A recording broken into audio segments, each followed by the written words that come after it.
Hi YouTube, what's happening? Thanks for joining me. I'm Andy. I'm in West Wales, United Kingdom. This is my daily birth chart for the day. A quick look at the astrology for Sunday, the 4th of March 2018. My gosh, the third month already. And what a month this is going to be. 2 full moons in it. We had 2 full moons in January as well. February was quieter, but really it's getting busy now. The moon's in Libra. She's been there since 8:20 a.m. yesterday. Sorry I wasn't here, by the way. Icy weather, crazy things happening, but the moon is still in Libra. Increased sociability, new friendships are interesting to people. People want to find mutual understanding. It's not just any old friendships, it's friendships where people can understand each other and get on, because it's always about lifting the soul, lifting the heart, and lifting our lives. Partnerships come into focus. It's a good time for anything where people get together socially.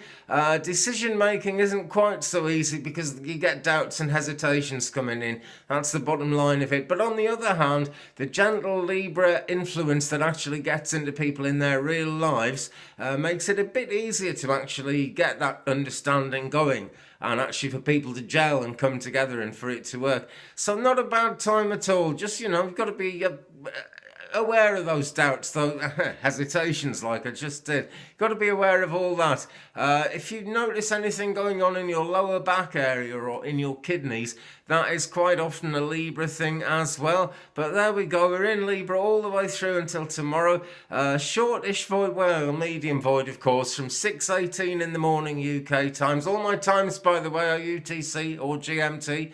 So 6:18 in the morning, that is, let me see, 1:18 Eastern, 12 and 10:18 the day before, 10:18 tonight, actually, Pacific, that's what I'm trying to say, until 13:22, when the moon is actually then going to enter Scorpio. It can be more emotionally difficult then. I'm only saying it can be, it doesn't have to be. Jealousy can build up, you can get envy coming in, negative feelings, quite basic negative feelings, actually. Sexuality gets involved, people tend to be more sensual, but that's tomorrow, not today. I'm just giving a quick snapshot of the week ahead. Today the moon is in Libra, 93.5% full now, 93.3%. Waning gibbous. Gibbous is still that round shape like what's behind me there. Crescent is more like that, and that's after she's 50% and going down, or coming up to 50%. But at the moment, she is waning off the full moon, which was not long ago, and the third quarter comes in on the 9th of March at 11:19, so that is next week. Third quarter is when she's halfway down. Next full moon, well, that's another story, because there's 2 in March and I'm making loads of videos about these things. Right now the moon is square Pluto. Strong emotions, those basic instincts coming in again. Jealousy comes up. People can be quite territorial, wanting to hang on to what's theirs, even if it's not what's actually their stuff, what's their place, what's their kind of intellectual property. People are trying to hang on to that. Sexuality, that kind of thing comes into it as well, so that's really backing up everything else today. But just basically be careful. If someone's trying to chat you up, there might be more to it than just the obvious thing. In the biodynamic cycle, under a Libra moon, it is a flower day, much gentler time, and if you're working outdoors with nature, in the garden, anything to do with that, flowers are where it's at today. That's the place to be looking. What's up in space? Sunday, March the 4th, 2018. There is but one sunspot on the face of the sun, and it has very nearly disappeared round the back. It will soon. It is number 2700. It's now really in an advanced state of decay. At one point, it blew up into several small cores, and we thought it was going to create a lot of goings on in the sky, but it didn't. It's just more or less petered out after that.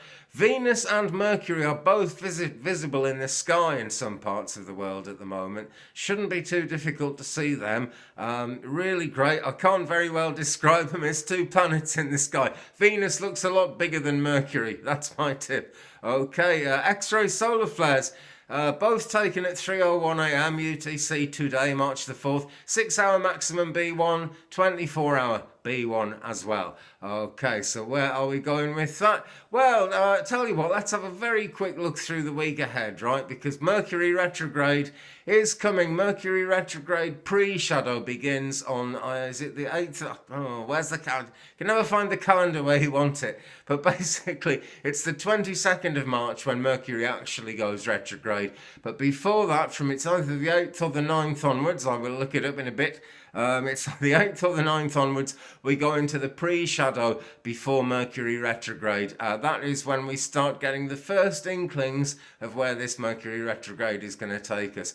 Anyway, that is just about it from me this morning. I'm very sorry I wasn't here yesterday. Everything's been covered in ice for about a week, and it just got a bit much. There was no water to get washed, and I was only to change the chickens' drinking water about every 20 minutes because that would just completely freeze up.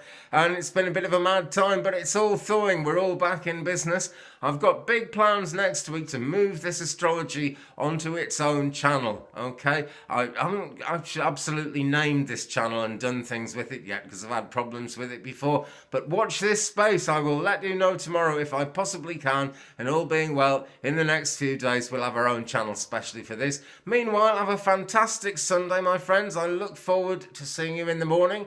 Keep your tongue out, keep it real, keep it Twig, brother. Don't forget to like and subscribe. Have a great Sunday.